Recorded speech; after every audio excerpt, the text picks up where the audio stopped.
Assalamualaikum sahabat paru, saya Yani.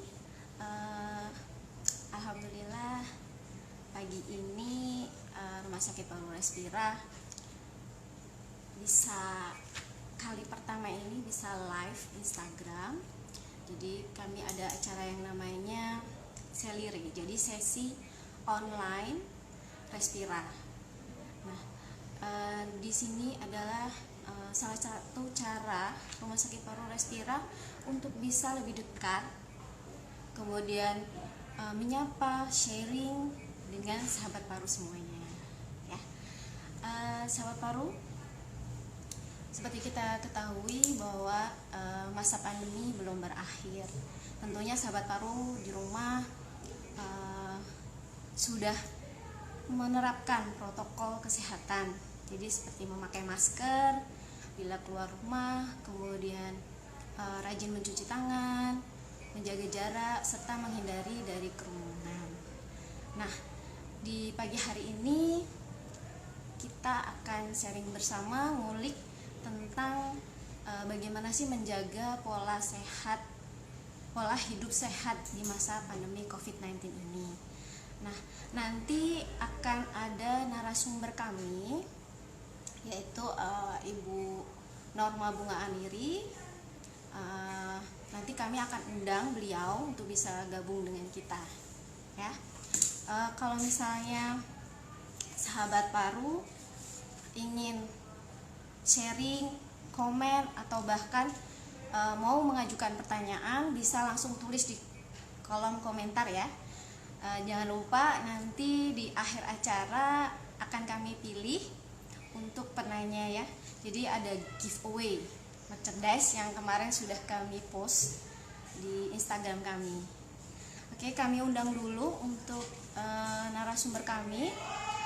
Saya panggilnya Mbak aja nih, biar karena beliaunya masih muda ya. Mbak Norma Bunga Aniri. Sebentar. Mungkin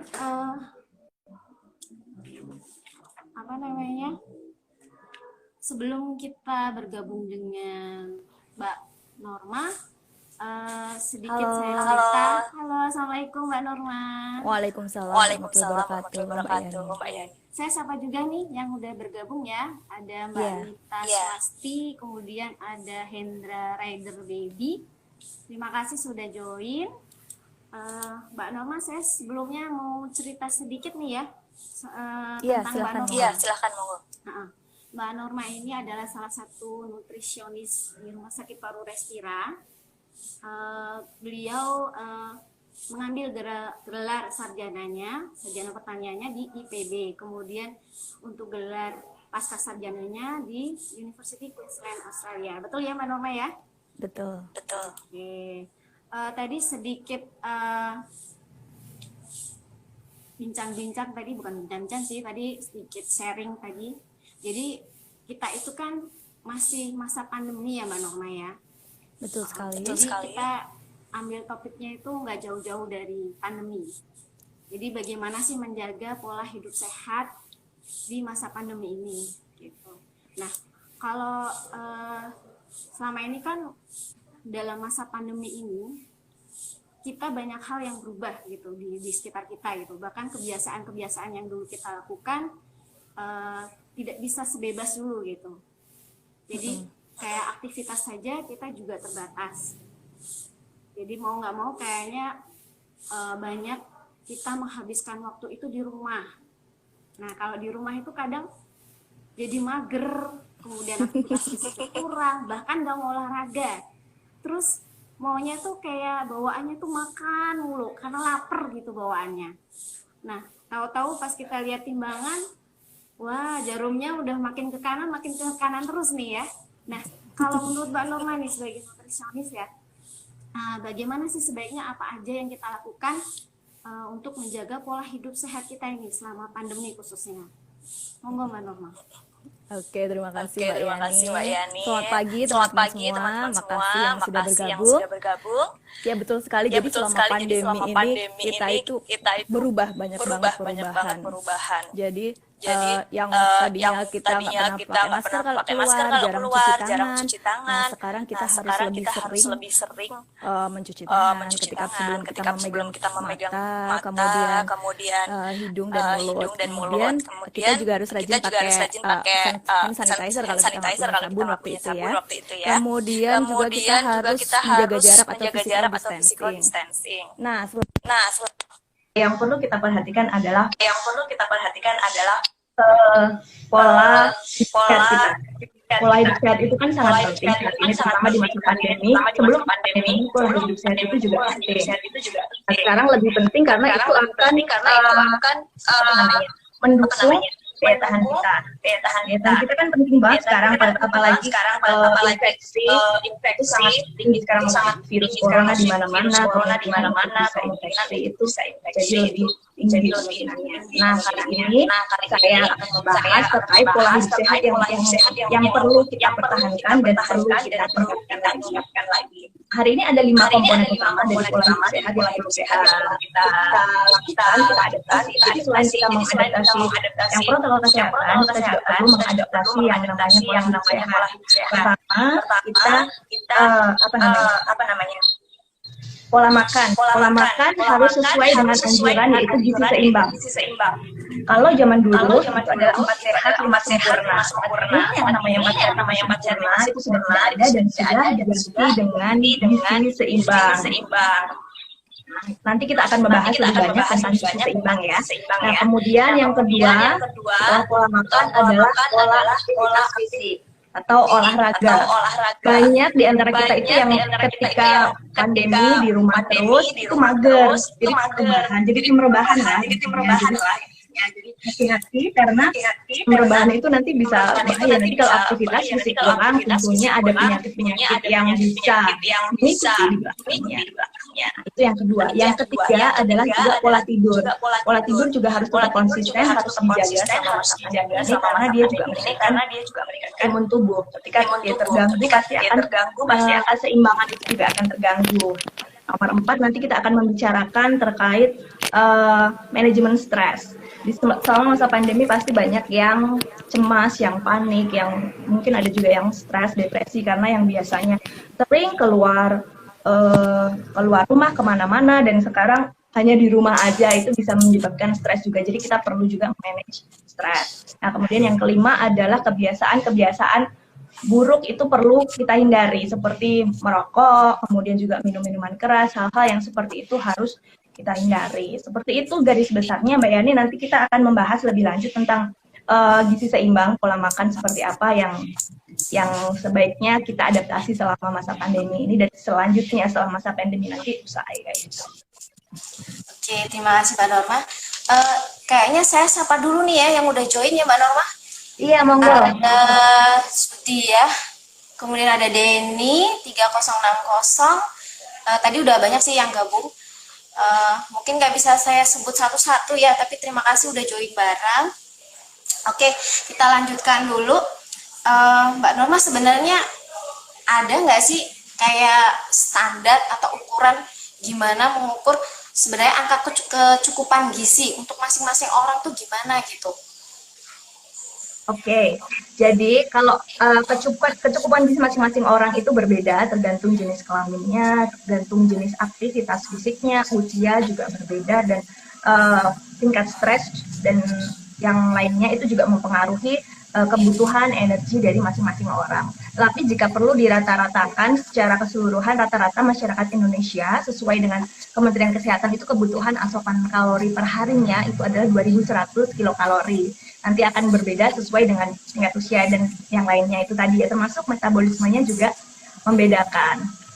Kayak gitu. Nah, nanti untuk sehari-hari supaya kita sesuai dengan rekomendasi gizi seimbang, kita perlu namanya memperbanyak asupan, salah satunya sayur dan buah. Dari data riset kesehatan dasar di Indonesia itu yang sayur dan buahnya itu cukup, itu hanya 5% dari orang Indonesia. Bayangkan dari 250 juta orang Indonesia hanya 5%. Hanya 5% yang asupan sayur dan buahnya itu sesuai rekomendasi. Jadi rekomendasi WHO itu untuk asupan sayur dan buah itu adalah 5 porsi dalam 1 hari. Bagaimana supaya kita lebih gampang untuk menerjemahkan itu ke dalam piring kita. Nah, jadi Kementerian Kesehatan itu dia mengeluarkan pedoman isi piringku. Saya akan tunjukkan gambarnya supaya lebih jelas. Dari ini ya. Kelihatan kan ya? Oh ya, kelihatan. Tadi mau bawa iPad tadi tertinggal nih ini. Jadi ini adalah isi piringku. Isi piringku ini sebagian besar separuh dari isi piringku harus berisi dari sayuran dan buah-buahan. Lebih banyak porsi sayuran ya tentunya di sini. Kenapa sayuran dan buah-buahan? Karena sayuran dan buah-buahan itu adalah sumber vitamin dan mineral yang tentunya zat-zat tersebut sangat perlu untuk meningkatkan daya tahan tubuh kita, terutama ketika masa pandemi ini ya. Nah, kemudian yang sekitar 1/3 bagian dari isi piringku itu isinya adalah karbohidrat sebagai makanan pokok kita. Sumber energi utama yang paling mudah adalah karbohidrat. Nah, pemilihan karbohidrat itu harus juga bervariasi. Pilihlah karbohidrat yang kompleks. Jangan memilih karbohidrat yang sederhana. Karbohidrat sederhana itu seperti tepung-tepungan, gula. Sebaiknya kita menghindari karbohidrat yang sederhana dan lebih memilih karbohidrat kompleks. Contohnya, yang biasa kita konsumsi di Indonesia adalah nasi. Nah, nasi juga bisa dipilih dari nasi yang jenis nasi putih, nasi merah, dan nasi hitam. Sebaiknya divariasikan. Jangan hanya nasi putih setiap harinya, tapi kita juga perlu variasi. Ada juga nasi jagung dan lain sebagainya. Kemudian ada juga ubi. Ubi itu juga sangat bagus. Dia juga antioksidan, terutama ubi-ubi yang berwarna seperti ubi ungu ataupun ubi kuning. Nah, seperti itu bagus sebagai diversifikasi atau keanekaragaman jenis karbohidrat yang kita konsumsi. Ada juga kentang, tapi juga perlu hati-hati ketika kentang yang dipilih. Cara pengolahan makanan juga berpengaruh terhadap zat gizi yang ada dalam makanan. Misalnya kita mengolah kentang dengan dikukus dan dengan digoreng, tentunya akan berbeda. Yang lebih sehat tentunya teman-teman udah tahu ya, yang dikukus ataupun yang direbus. Ketika digoreng pasti nanti ada penambahan yang namanya minyak di dalamnya. Nah, itu yang kurang bagus untuk kesehatan. Gitu ya. Setelah sayuran, buah-buahan, dan karbohidrat, nanti ada sekitar 1/3 bagian itu adalah untuk lauk pauk. Lauk pauk itu juga harus divariasikan, baik lauk pauk nabati maupun hewani. Kalau untuk sumber lauk pauk hewani juga silahkan bisa dipilih yang tersedia di tempat teman-teman semuanya, mau ikan, kemudian ayam ataupun daging dan lain sebagainya. Kemudian yang nabati itu untungnya kita itu negara yang kaya dengan sumber protein nabati yang sangat banyak dan juga harganya murah seperti tahu, tempe. Nah, itu setiap hari tahu dan tempe itu sangat bagus untuk kesehatan kita. Nah, secara garis besar ini adalah isi piringku. Kalau teman-teman bisa mengevaluasi kira-kira makan sehari itu sudah sesuai dengan isi piringku belum ya? Kalau Mbak Yani seperti apa? Ini kayaknya perlu perbaikan ini ya, pola makannya itu. Jadi isi piringnya harus ini banyakin sayur, kayaknya kurang itu sayur. Iya betul, kebanyakan pasti biasanya malah separohnya itu nasi ya. Ya betul. Jadi ini nasinya lebih banyak daripada sayurnya. Makanya mulai dari sekarang setelah kita tahu tentang isi piringku, coba mulai diganti yang paling banyak nasi itu diganti dengan sayur dan buah, dan nasi itu hanya sepertiganya, dan usahakan nasinya juga diganti dengan jenis nasi yang lain, nggak cuma nasi, bisa karbohidrat yang lain. Kalaupun misalnya mau dalam satu piring itu pengen karbohidratnya ada 2 jenis, boleh, tapi nanti tetap ukurannya ini sepertiganya. Jadi sepertiga ini dibagi 2. Misalnya mau jagung sama kentang, boleh. Jadi nanti tetap proporsinya seperti ini, kayak gitu. Ini ada yang komen nih Mbak Norma. Biasanya malah nasi goreng tuh Mbak Norma. Nasi goreng malah nasi semua ya. Nasi goreng bisa sebenarnya semuanya itu dikombinasikan biar sesuai dengan isi piringku ini. Nasi gorengnya di mix sama vegetable, sama sayur-sayuran. Oh, ada sayurannya ya. Itu kan pasti ada proteinnya dapat dari telur atau juga dari ayam, misalnya nasi goreng ayam itu bisa. Misalnya nasi goreng nggak perlu dibentuk terpisah seperti ini ya, mau dijadiin satu boleh, tapi proporsinya diupayakan seperti ini. Kalau misalnya buah itu nggak cocok dalam satu piring, buah itu bisa dipisahkan. Maksudnya setelah makan nanti makan buahnya sendiri, tidak dijadikan satu piring gitu. Itu untuk pola hidup sehat, pola makan yang sehat ya. Terus kemudian lagi ada tambahan lagi supaya lebih sehat ketika di masa pandemi ini kan kita perlu yang namanya menjaga higienitas makanan itu kan.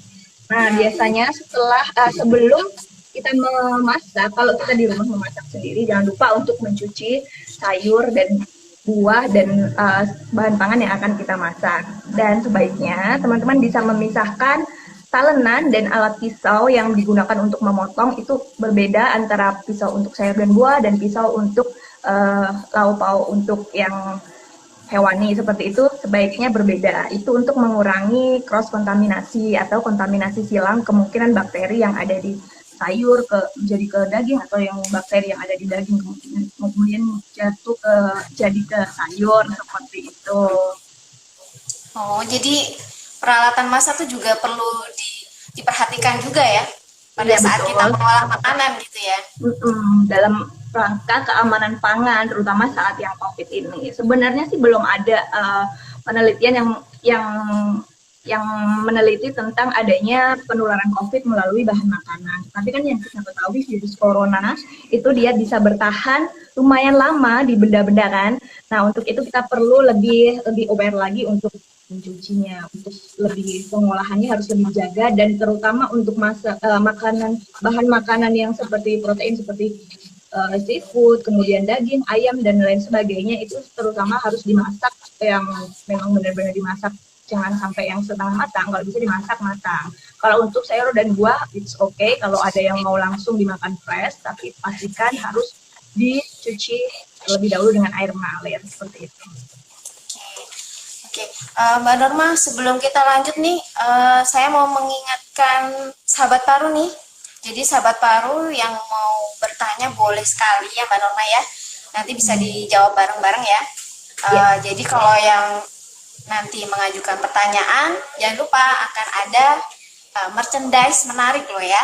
Jadi ada kayak tumbler, kemudian kaosnya keren loh ya. Terus ada payung, kemudian buku ya, kayak gitu. Jadi jangan sungkan-sungkan sahabat paru untuk mau bertanya, mumpung ada ahlinya ini. Oke, ini mau nanya lagi nih Mbak Norma ya. Jadi sebenarnya itu ada nggak sih makanan yang khusus bisa meningkatkan imunitas kita, apalagi kan masa pandemi seperti ini ya. Katanya kan daya tahan tubuh itu kalau bagus, insya Allah nggak akan kena virus gitu ya. Nah, itu gimana itu Mbak Norma? Ada nggak sih makanan khusus yang bisa untuk meningkatkan imunitas gitu? Iya, sejauh ini kalau ditanya makanan khusus yang bisa mengobati COVID, itu tidak ada. Tidak ada satu makanan yang kemudian ketika dikonsumsi bisa untuk mengobati COVID. Tetapi untuk meningkatkan daya tahan tubuh, ada beberapa jenis makanan. Jadi dalam makanan itu ada yang namanya makronutrien dan mikronutrien. Makronutrien itu adalah zat gizi makro, karbohidrat, protein, dan lemak. Sedangkan mikronutrien itu adalah vitamin dan mineral. Nah, untuk makronutrien yang berguna untuk meningkatkan daya tahan tubuh itu adalah protein. Jadi protein itu membagi sel-sel, terutama sel untuk kekebalan tubuh, sel darah putih dan lain-lain itu sangat bagus ketika masa pandemi ini dia mampu untuk meningkatkan daya tubuh kita. Jadi asupan protein kita harus selalu cukup dalam setiap harinya dan perlu juga bervariasi. Kemudian dari mikronutrien atau zat gizi mikro itu juga banyak sekali yang bagus untuk meningkatkan daya tahan tubuh seperti vitamin C, vitamin A, zinc, selenium dan vitamin D itu sangat bagus dan kebanyakan dari vitamin dan mineral itu terdapat di sayuran dan buah-buahan. Jadi kita kembali lagi ke tadi konsumsi sayuran dan buah-buahan kita itu harus sesuai dengan anjuran WHO tadi. Kita ingatkan lagi adalah 5 porsi sayur dan buah sehari. Itu bisa dipisahkan menjadi 3 porsi sayur, 2 porsi buah, atau 3 porsi buah dan 2 porsi sayur. 1 porsi itu seperti apa? Jadi 1 porsi itu untuk buah, misalnya pisang ya 1 buah pisang atau 1 buah jeruk, atau kalau apel 1 buah apel, tapi kalau apelnya yang besar itu bisa hanya separuhnya. Kemudian kalau sayuran yang namanya 1 porsi sayuran itu adalah 1 gelas sayuran yang sudah matang. Jadi sayurannya udah matang, nggak pakai kuahnya ya, sayurnya aja itu 1 gelas air mineral itu sekitar 200 ml itu namanya 1 porsi. Jadi untuk memenuhi kebutuhan itu tadi, harus vitamin dan mineral seperti itu. Kalau ternyata kita kurang vitamin dan kira-kira kurang dari setengah isi piring tadi, konsumsi sayur dan buah, kita ada resiko terjadi yang namanya defisiensi, kayak gitu. Defisiensi vitamin dan mineral. Mbak Norma kayaknya ada yang udah nanya nih. Dari Igusti underscore Agung 02. Gimana cara menambah nafsu makan? Oke, jadi nafsu makan ini berbeda ya, masing-masing satu dan lain orang. Ada yang nafsu makannya banyak, lihat gambar makanan aja langsung ngiler terus kepengen, itu ada. Ada juga yang udah lihat gambar udah ada bau-baunya nggak ada nafsu makan. Biasanya nafsu makan ketika berkurang nafsu makan, ada kemungkinan dia mengalami ada gangguan di kita nggak tahu, harus periksa dokter ya, ada gangguan mungkin di indera pembau atau mungkin ada gangguan metabolisme, ada juga kekurangan vitamin dan mineral, itu juga salah satunya ada yang mengurangi nafsu makan. Jadi ketika kekurangan vitamin tertentu itu nafsu makan berkurang, itu juga bisa untuk menambah nafsu makan. Jadi kita biasanya dengan kita melakukan tambahan aktivitas fisik, workout, biasanya setelah workout atau olahraga di rumah saja, itu energi kita kan terkuras habis. Kemungkinan setelah terkuras habis itu kita jadi ada keinginan untuk makan lagi. Tubuh kita itu sendiri secara tidak langsung akan meminta ada makanan, ada sesuatu zat gizi yang masuk ke tubuh. Jadi dengan adanya olahraga bisa dimungkinkan nanti setelah itu lapar dan makannya lebih banyak. Mungkin seperti itu.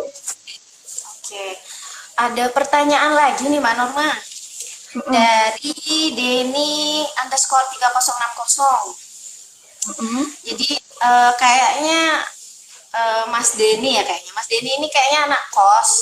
Iya. Jadi dia itu nanya, biasanya kan anak kos tuh makannya itu apa adanya, apa yang bisa dimakan kita makan gitu ya. Jadi misalnya nasi goreng, capcay, mie, semuanya gitu. Nah, itu gimana caranya gitu? Biar tetap sehat walaupun jauh dari orang tua, tidak ada yang masakin kayak gitu loh. Oke, jadi untuk anak-anak kos nih, jangan lupa untuk tetap makan di gizi seimbang sesuai isi piringku ya. Kita bisa untuk mengatur bagaimana biar sesuai dengan isi piringku tadi. Nasgor yang sudah saya ceritakan tadi, capcay itu bagus. Capcay itu kan banyak sayurannya, nah itu juga bagus. Kemudian mie biasanya kalau misalnya lagi begadang di malam-malam, terus kemudian lapar, yang adanya apa, terus kemudian yang cepet, yang enak, nah biasanya kemana nih arahnya? Mie instan ya, malam-malam kayak gitu ya, seger banget kayaknya, enak, langsung kenyang dan enak. Nah ini yang perlu hati-hati, kalau bisa jangan terlalu sering makan konsumsi mie instan, ataupun jika makan mie instan kita memasak sendiri, itu kita bisa meminimalisir efek buruk dari mie instan itu dengan cara seperti apa? Kita menambahkan protein, jadi kita nambahin telur kan, telur oke, kemudian kita nambahin tambahin sayuran yang banyak, sawi, caisim, dan wortel atau lainnya, itu supaya untuk mengurangi efek buruk dari mie instan. Tapi alangkah lebih baiknya jika kita sangat mengurangi konsumsi mie instan tersebut. Nah, kemudian kalau misalnya di kosan mempunyai kompor dan alat masak yang paling nggak sederhana lah, nah itu bisa mencoba untuk masak sendiri. Paling nggak punya magicom biar buat bisa masak nasi atau nasi merah dan lain sebagainya. Kemudian untuk sayurnya, kalau misalnya teman-teman punya kulkas kan bisa untuk menyimpan sayuran. Kalau misalnya di kosan, kalau di kosan nggak punya kulkas bisa beli sayur di warung-warung terdekat sayur yang satu porsi mungkin 2.000 atau 3.000 bisa, dan lauk itu bisa sekali. Kalau untuk buah-buahan juga tetap bisa membeli setiap hari buah-buahan yang nggak perlu kulkas, agak lama juga ada, seperti pisang nggak perlu dimasukkan kulkas kayak gitu. Jadi tetap bisa, yang penting ada kemauan dulu untuk hidup lebih sehat. Jadi kita jadi ada solusi gitu. Jadi mikir sendiri, oh apa ya hari ini kok kayaknya belum makan sayur deh, kayak belum makan buah deh. Jadi coba beli sayur atau beli buah kayak gitu ya Mas Denny. Jadi bisa lebih mengupayakan gimana supaya isi piringku ini bisa terpenuhi kayak gitu. Ada pertanyaan lagi nih Mbak Norma dari Dias Morondoyo. Jadi ada kolesterol katanya. Jadi makanan apa sebaiknya yang bisa dikonsumsi supaya kolesterolnya tuh nggak tinggi gitu? Oke, jadi yang namanya hiperkolesterol itu kalau kadar kolesterol darah kita itu di atas 200 mg per desiliter ya. Nah, untuk kolesterol biasanya untuk makannya sebaiknya menghindari makanan yang mengandung lemak-lemak yang tidak sehat. Jadi lemak itu ada lemak sehat, ada lemak yang tidak sehat. Lemak sehat itu adalah lemak yang tidak jenuh, lemak sehat itu yang tidak jenuh itu berada di biji-bijian, kemudian di biji-bijian seperti kacang, kacangan, kacang kedelai, kacang merah, kemudian ada juga di alpukat. Di alpukat itu ada buah yang mengandung lemak, tetapi dia lemaknya adalah lemak sehat karena lemaknya adalah lemak yang tidak jenuh. Kemudian juga olive oil itu merupakan jenis lemak yang bagus. Nah, ketika kita punya kolesterol, pindahkan jenis lemak ke lemak yang bagus dan kurangi lemak-lemak yang tidak bagus. Lemak tidak bagus itu adalah lemak yang jenuh dan lemak trans. Itu biasanya terdapat di gorengan seperti itu. Kemudian kalau mau makan daging ataupun ayam itu hindari yang kulitnya.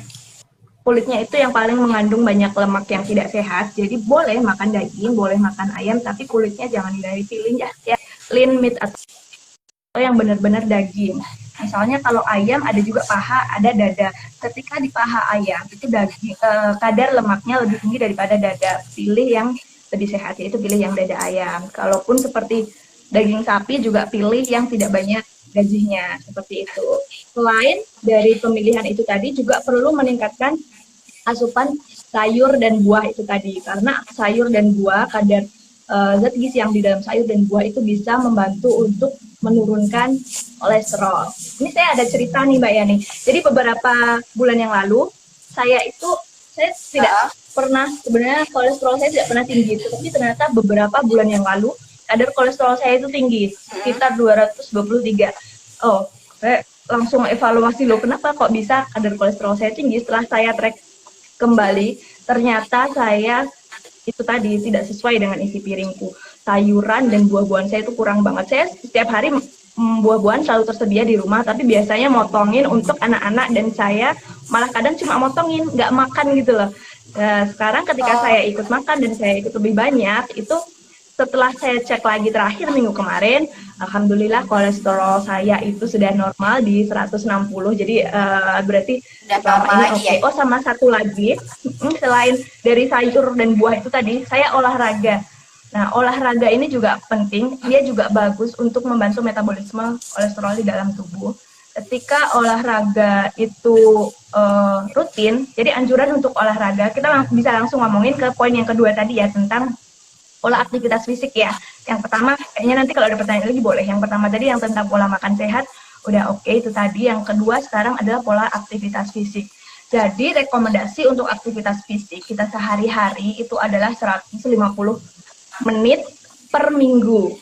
Itu rekomendasi WHO, dan jumlah yang 150 menit per minggu itu kita bisa bagi dalam setiap hari. Jadi sehari rata-rata 22 menit lah atau 30 menit. Jadi upayakan setiap hari itu kita harus melakukan aktivitas fisik atau olahraga, baik intensitas sedang maupun intensitas tinggi, seperti itu.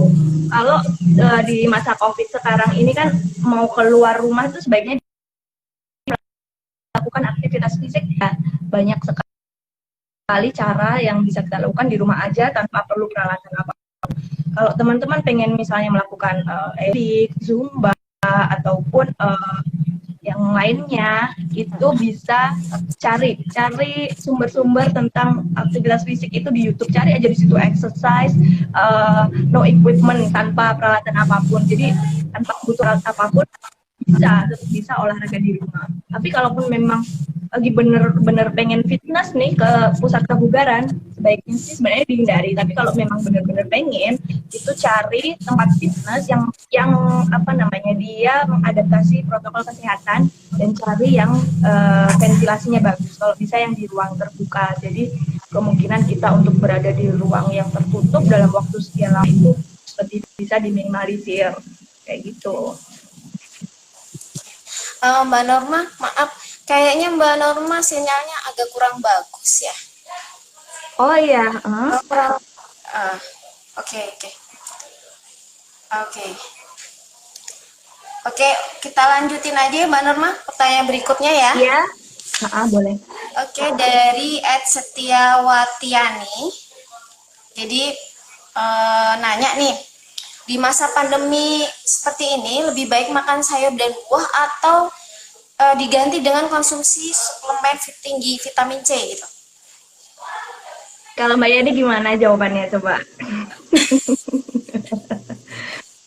Jadi Kayaknya sumber kayaknya vitamin dan mineral yang paling bagus itu adalah yang berasal dari makanan yang aslinya seperti itu. Tapi jika ternyata kita kita kurang untuk konsumsi aslinya, ada kemungkinan kita beresiko untuk defisiensi vitamin, salah satunya vitamin C. Nah, suplemen tinggi vitamin C itu yang beredar di pasaran sekarang ini minimal 500 mg ya sampai 1000 mg. Kalau untuk kebutuhan vitamin C kita sesuai dengan AKG itu rata-rata hanya 90 sampai 120 mg per hari. Itu anjuran dari Kemenkes. Tapi kemungkinan ada peningkatan kebutuhan ketika ada stres atau ada penyakit infeksi. Tapi lebih baik memang kita konsumsi dari sayur dan buah. Kalau khusus untuk vitamin C, dari kita makan satu hari jeruk aja itu hampir bisa memenuhi kebutuhan vitamin C dalam satu hari, seperti itu. Kita makan jeruk sama kita misalnya makan wortel atau pepaya yang murah lah, itu sudah cukup kebutuhan sehari kita. Jadi kalau bisa memang kita nggak butuh suplemen tinggi vitamin C, ya nggak usah dikonsumsi. Kalaupun misalnya nanti ada konsumsi suplemen vitamin C, sebenarnya sih ada efek efek untuk menenangkan. Ini vitamin C ini memang dikenal sih sebagai antioksidan. Jadi boleh kita konsumsi suplemen tinggi vitamin C, tapi juga harus dibatasi. Kalau bisa jangan setiap hari. Memang kelebihan vitamin C nanti akan dikeluarkan. Vitamin C ini kan termasuk larut air. Jadi ketika tubuh kita kelebihan vitamin C itu akan dikeluarkan lewat urin kita. Akan tetapi jika kelebihan mungkin ini bisa memperberat kerja pencernaan kita. Jadi jangan terlalu sering suplemen tinggi vitamin C ini, kecuali atas anjuran dari dokter seperti itu. oke. Ada pertanyaan lagi sih Mbak Norma dari @Prayitno Visio. Bagaimana cara mengendalikan anak yang cepat lapar? Jadi ada nggak sih asupan yang bisa membuat jadi merasa kenyang, jadi nggak gampang lapar gitu. Jadi pas ada makanan gitu dia nggak akan tergoda gitu katanya. Gimana tuh Mbak Norma? Oke, ini Mas Prayitno ini perlu bersyukur karena anaknya misalnya cepat lapar, minta makan terus, karena ada beberapa anak itu yang ketika diminta makan itu dia kayak nggak merasa lapar, susah untuk makan, itu banyak juga. Tapi memang ketika nafsu makan itu berlebih itu juga nggak bagus. Bagaimana asupan yang supaya merasa tetap kenyang? Jadi ada beberapa jenis makanan terutama yang mengandung serat itu bisa lebih meningkatkan masa makanan dan membuat perut terasa kenyang lebih lama. Seperti serat dan seperti protein tinggi, seperti daging itu meningkatkan akan membuat rasa kenyang itu lebih lama. Protein dan sayuran yang tinggi serat. Tapi yang hati-hati ketika anak itu pengen makan yang banyak, jangan dikasih makanan yang seperti makanan ringan yang kayak perasa atau garam-garam tambahan, itu yang perlu dihati-hati. Jadi kita harus menghindari makanan yang nggak cuma untuk anak-anak ya, untuk kita juga kita harus menghindari yang namanya tambahan gula yang terlalu banyak, tambahan garam dan juga tambahan lemak. Untuk gula itu dalam satu hari itu upayakan maksimal 50 gram. 50 gram itu sekitar 1 sendok teh. Itu gula dalam satu hari. Kemudian kalau untuk garam itu maksimal 1 sendok teh per hari. Jadi kita perlu membatasi itu tadi. Jadi boleh diberikan makan, tapi ketika anak lapar berikan makanan yang sehat seperti snack sayur atau snack buah seperti itu. Oke, jadi untuk Mas tadi siapa? Prayitno ya. Jadi mudah-mudahan jelas ya. Pertanyaan selanjutnya dari @erma7306. Jadi pas masa pandemi kayak gini nih, anaknya ternyata GTM. Jadi Oh, ini kebalikan gigi, dari ya. Mas Prayitno yang sebelumnya tadi ya, yang satunya gampang makan, yang ini lagi Ya, yang ini GTM. gerakan tutup Jadi mulut si gitu ya. anak ini, jadi anaknya ini nggak mau makan sayur nasi, tapi kalau dikasih es krim mau ini. Terus kalau misalnya GTM-nya tuh bisa 5 sampai 7 harian sama sekali nggak mau ini makanan-makanan padat. Terus gimana itu cara mengatasinya, Mbak Noma?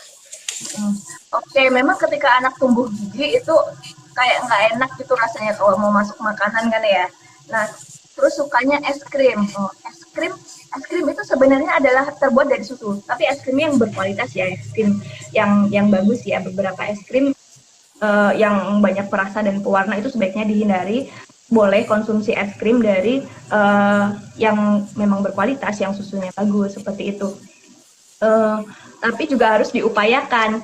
Mungkin ibu harus bisa lebih berkreasi lagi. Kita bisa membuat es krim sendiri. Es krimnya itu dari buah-buahan misalnya. Dari sayur buah-buahan kita bisa bikin popsicle gitu kan. Kita mengajak anak untuk bikin bersama.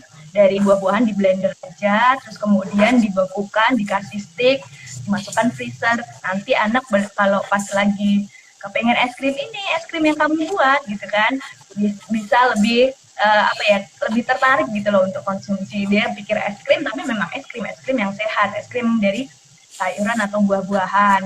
Kemudian untuk makanan yang lain, nasi dan sayur dan protein yang lain, mungkin perlu konsistensinya yang diperhatikan. Ketika mau tumbuh gigi mungkin rasanya gatel, nggak enak ketika makan yang keras, mungkin bisa diturunkan konsistensinya, bisa lebih lembek seperti bubur atau gimana. Perlu dilihat lagi anaknya kira-kira mau apa enggak. Jadi emang harus benar-benar kreasi dari ibu itu ketika anak MPASI dan yang lain sebagainya. Itu penting banget, harus lebih sabar lagi memang sih, jangan dipaksa. Kalau bisa pas makan jangan dipaksa, upayakan lebih sabar lagi dan ajak anak untuk memasak bersama. Itu akan membuat anak itu seperti lebih tertarik gitu loh. Ketika lagi proses pemasakan itu mungkin dia nyomot apa buah atau apa, nyomot sayur kayak wortel mentah gitu. Wortel mentah boleh dimakan, itu bisa. Jadi kita harus lebih berkreasi, lebih mengajak anak terlibat dalam proses pembuatan makanan untuk dia gitu. Ternyata ibu itu susah juga ya, Mbak ya. Jadi harus kreatif. Bisa, tapi itu menyenangkan, ya. Membuat puas ketika anak itu doyan makan dari apa yang kita usahakan gitu kan. Bahagia banget gitu ya ketika kita gitu mau makan masakan kita gitu ya. Betul. Oke, selanjutnya dari @via Siva. Bagaimana cara mengatasi anak yang hanya suka pada sayuran tertentu saja? Oh iya, oke. Ini lumayan ya, karena anak tuh biasanya nggak suka sama sayuran ya. Ada beberapa anak yang sayur dan buah itu susah, tapi ini anak suka sayuran tertentu. Kalau sayurannya itu lumayan variasinya, misalnya ada 5 sayuran tertentu yang dia sukanya itu aja, itu udah lumayan bagus banget gitu kan. Tapi kita bisa upayakan lagi mengenalkan jenis sayuran yang lain, jenis sayuran yang baru. Dengan cara pertama mungkin kita nggak perlu dilihatin, misalnya kita buat atau beli nugget yang sayuran gitu, atau kita bisa bikin sendiri, itu lebih bagus sih. Kita masukkan sayuran yang dia mungkin terlalu suka atau belum kenal sebelumnya, kita kenalkan sayuran yang baru. Kita bisa masukkan ke situ, membuat nugget atau bola-bola daging tapi ada sayurnya, seperti itu bisa dicoba supaya anak tuh tadinya nggak ngeh gitu loh kalau di situ ada sayuran itu. Atau juga mungkin anak diajak kita dimasak bersama, tapi sayuran yang dia belum pernah, atau dia yang tadinya nggak mau, dibikin apa ya, kamu mau apa gitu kan, kita dicoba seperti itu sih. Oke. Sekali lagi ini ya, peran ibu penting ya Mbak ya. Di sini ya. Betul. Ya nggak cuma ibu, misalnya bapak ada senang masak, kita bisa bekerja sama ibu dan bapak. Ketika memberikan makanan kan mungkin nggak cuma ibu yang aktif ya, kadang bapak juga mau membantu secara aktif untuk membuat makanan. Kita bisa semuanya lah, satu anggota keluarga. Terutama di masa pandemi ini kan, ketika kita lebih banyak di rumah aja, itu waktu untuk keluarga itu akan jadi lebih banyak, kita lebih bisa bonding. Nah, salah satunya dengan memasak bersama itu kan bisa asik juga kan. Oke. Jadi semua peran orang tua itu penting ya. Betul. Jadi gimana caranya membuat anak itu waktu makannya tuh menjadi menyenangkan gitu ya? Iya, jangan sampai ketika makan itu anak langsung stres gitu kan, jangan sampai seperti itu. Oke oke oke, selanjutnya ya Mbak Norma ya, ada Ya. Tukita Cahyani. Kalau penderita anemia, makanannya apakah harus ditunjang dengan vitamin atau obat-obatan, atau hanya cukup makanan yang kita biasa makan aja gitu? Baik, untuk wanita seperti kita yang masih menstruasi itu risiko anemia zat besi itu sangat tinggi, terutama untuk anak-anak yang masih remaja atau pasangan usia subur itu risiko anemia zat besi sangat tinggi. Untuk itu beberapa sekolah dinas kesehatan itu mempunyai program untuk suplementasi zat besi. Setiap bulan anak-anak tuh minum tablet tambah darah. Nah, itu untuk meningkatkan kadar zat besi dan untuk mencegah anemia. Lalu kalau dari makanannya, tentu kita bisa konsumsi dari sumber-sumber zat besi itu tadi, bisa dari daging, telur, dan beberapa sayuran juga banyak yang mengandung zat besi. Jadi selain dari asupan makan, kita juga boleh untuk menambah yang namanya suplementasi zat besi itu tadi. Terutama ketika kita sedang mengalami menstruasi untuk yang cewek ya. Bisa juga ditunjang dari yang namanya data laboratorium. Bisa cek kadar Fe, kadar hemoglobin di dalam darahnya berapa. Kalau memangnya rendah, selain dari makanan, mungkin juga perlu dibantu suplementasi. Oke. Ini ada lagi dari Fitridian. Jadi mau nanya, makanan apa yang bisa menyehatkan kulit dan bikin cantik katanya. Wah, ini masih ini nih kayaknya ya. Mbak-mbak ini kayaknya. Bener, kalau pengen glowing, pengen kulitnya lebih sehat dan cantik, itu tadi salah satunya adalah berbagai jenis vitamin dan mineral yang terdapat di sayur dan buah-buahan. Ketika seseorang itu kurang konsumsi sayur dan buah, itu bisa juga kadang kulitnya itu terlihat kusam. Di sayur dan buah itu mengandung antioksidan. Jadi banyak buah-buahan yang mengandung antioksidan itu sangat baik. Salah satunya likopen itu banyak terdapat di tomat. Di tomat, likopen itu bisa juga dipakai di produk-produk kecantikan supaya kulit pipinya itu merah merona. Itu banyak terdapat di tomat. Nah, untuk meningkatkan kadar likopen di tomat itu kita bisa mengolah tomat dengan cara memanaskannya dulu. Jadi ketika dipanaskan, tomat itu kadar likopennya akan lebih banyak daripada ketika tomat itu dimakan mentah. Itu salah satunya tomat. Kemudian juga ada sayur dan buah-buahan yang lain yang berwarna, itu banyak antioksidan, itu juga baik untuk mencegah yang namanya penuaan dini, seperti itu. Jadi intinya konsumsi sayur dan buah beragam, bervariasi dalam jumlah yang sesuai anjuran. Ini kalau misalnya saya gantian yang nanya nih ya. Boleh. Oke, jadi kan biasanya kalau di kita itu antara jeda makan sarapan pagi ke makan siang, atau mungkin makan siang ke makan malam kayak gitu, kadang kan kita sebenarnya udah berasa lapar gitu, terus akhirnya nyamil gitu ya. Nyamil ternyata adanya, kita kalau kebanyakan orang kan lebih senang kayaknya nyamil gorengan ya Mbak Norma. Itu gimana Mbak Norma? Oke. Ketika memang lagi di rumah aja misalnya ya, ataupun lagi di kantor nggak ada apa-apa, pengennya nyemil. Nyemil itu biasanya keinginan nyemil itu yang diinginkan mulut itu biasanya yang asin-asin, atau yang manis-manis kayak misalnya gorengan. Nah, tapi kita perlu perhatikan juga bagaimana kesehatan kita ya. Ya boleh gorengan, tapi asal tidak sering dan tidak banyak. Karena gorengan itu digoreng dengan minyak, dan minyak yang tinggi menyerap ke makanan itu adalah lemak yang tidak bagus atau lemak trans. Kita perlu membatasi asupan makanan yang mengandung lemak-lemak yang tidak bagus. Kalau bisa diganti ke cemilan yang lebih sehat seperti kacang-kacangan atau buah dan salad sayur itu akan lebih bagus daripada ke gorengan. Mungkin bisa buah juga kali ya Mbak ya? Kalau misalnya mau Ya, nyemil gitu boleh ya? Bisa boleh, ya? cemil buah boleh seperti itu. Ini tadi masih lanjutan dari @erma7306 nih kayaknya Mbak Norma. Jadi masih anak ya, jadi 15 bulan nih ceritanya.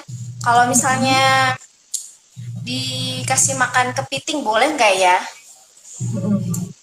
Oke, kepiting ya. Kepiting itu seafood. Kita perlu lihat juga riwayat anaknya, apakah dia ada alergi terhadap seafood atau kepiting atau enggak. Kalau memang tidak ada alergi, boleh mulai dikenalkan. Kalian bisa juga mengetes alerginya. Kita berikan kepiting dan kita juga perlu lihat kemudian beberapa hari apakah ada efek alergi seperti alerginya bisa macam-macam, bisa dari gatal atau kulit kemerahan atau apa. Kalau memang tidak ada efek tersebut, it's okay untuk diberikan seafood karena seafood juga bagus sekali kan, kandungan zat gizinya juga banyak kayak gitu. Jadi lihat kondisi si anaknya juga ya. Betul. Oke. Ini ada @wida008. Kalau misalnya nih konsumsi jamu seperti kayak kunyit gitu ya, setiap hari 2 kali sehari, kira-kira itu ada efek sampingnya nggak sih? Kalau jamu seperti misalnya kunyit atau kurkuma ini kandungannya bagus sebenarnya untuk meningkatkan daya tahan tubuh kita kan, itu bagus. Asal tidak berlebih dan kalau bisa kunyitnya kadar gulanya itu tidak terlalu banyak, tidak apa-apa kalau misalnya mau diminum secara rutin setiap hari tidak apa-apa. Tapi ketika jamu kunyit yang biasa di pasaran itu kan banyak juga kan tambahan gulanya supaya lebih enak rasanya, itu kan ditambahin gula, baik itu mau gula pasir ataupun gula apa itu palm sugar itu. Nah kalau bisa dikurangi yang terlalu manis. Tapi kalau untuk kunyitnya aman, tidak apa-apa gitu. Ini yang terakhir ya Mbak Nurma ya sebelum kita closing. Dari udah mau cepet juga ya. Ya, okay. Senang banyak yang nanya, terima kasih. 8387 ya. Sebentar, sebelumnya ada nih kayaknya. Jadi ada minuman tradisional kangen Jogja. Jadi ini ya buah-buahan ya. Buah-buahan di blender ya. Jadi apakah merusak vitamin kalau misalnya bikin kayak jus? Iya, jadi untuk buah-buahan yang di blender yang biasanya rusak adalah kandungan serat dalam buah-buahan. Seratnya akan pasti berkurang ketika dia dicampur di mesin blender. Dan yang perlu berhati-hati lagi dalam buah-buahan yang di blender, biasanya orang itu akan menambahkan tambahan seperti susu kental manis. Bisa juga nambahin sudah susu kental manis, tambah gula, dan ditambah air kan kalau jus buah itu biasanya. Nah, itu akan mengurangi manfaat buah secara sebenarnya karena ada tambahan asupan gula yang kurang baik dalam tubuh kita jika terlalu berlebih. Nah, untuk kalau mau lebih sehat, buahnya bisa yang namanya apa itu yang pakai juicer yang apa sih kayak ekstra apa food namanya yang fresh, yang buah-buahnya di press, jadi isinya memang benar-benar cari buah itu tanpa tambahan gula dan susu kental manis, itu akan lebih sehat seperti itu. Oke Mbak Norma, kayaknya waktu kita terbatas ya. Mbak Norma bisa ada ini closing dulu ini untuknya apa? Kesimpulan ya. Oke, jadi dari ini tadi terima kasih banyak antusiasme dari teman-teman yang sudah banyak bertanya. Jadi saya akan coba untuk menyimpulkan apa yang perlu kita lakukan untuk menjaga pola makan sehat selama masa pandemi COVID ini, dan juga nanti setelah COVID-19 ini usai, kita juga perlu tetap untuk menjaga pola hidup sehat. Yang pertama dari pola makan, kita perlu mengikuti anjuran Kemenkes, yaitu isi piringku, di mana asupan sayur dan buah setiap hari itu minimal 5 porsi. Kemudian asupan karbohidrat juga perlu bervariasi, itu sepertiga dari piring, dan kemudian asupan protein juga harus bervariasi. Oke, Mas tadi karbohidrat 2/3 piring, sorry. Kemudian itu yang dari pola makan. Yang kedua, kita juga perlu pola aktivitas fisik. Jangan hanya mager aja ketika di rumah aja. Jadi kita perlu juga untuk olahraga di rumah, mulai dari bergerak, apapun itu, mau membersihkan rumah, itu juga aktivitas fisik. Tapi untuk olahraga itu artinya durasinya lebih banyak, kemudian lebih intensitasnya juga lebih dijaga. Kemudian yang ketiga adalah pola tidur. Jadi harus cukup waktu tidurnya itu 6 sampai 8 jam per hari, karena ketika kita kurang atau kita berlebih itu juga akan mengganggu keseimbangan imunitas tubuh. Nah, kemudian yang keempat, kita juga perlu stress management. Boleh waspada, tapi jangan sampai panik. Kita boleh waspada, kita memang harus waspada dan ada kecemasan sedikit boleh, tapi sewajarnya harus di-manage stresnya supaya tidak mengganggu daya tahan tubuh. Pikiran kita harus selalu yang positif.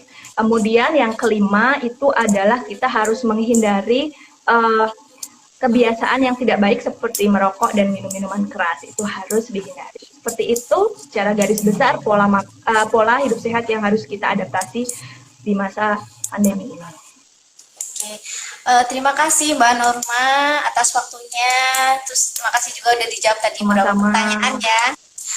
Terima kasih juga buat sahabat Paru yang tadi udah gabung, udah kasih pertanyaan. Terima kasih. Buat yang belum terjawab pertanyaannya mungkin bisa lewat di Tanglet ya. Kami ada layanan Tanglet. Jadi di situ bisa konsultasi dengan para ahli yang kompeten.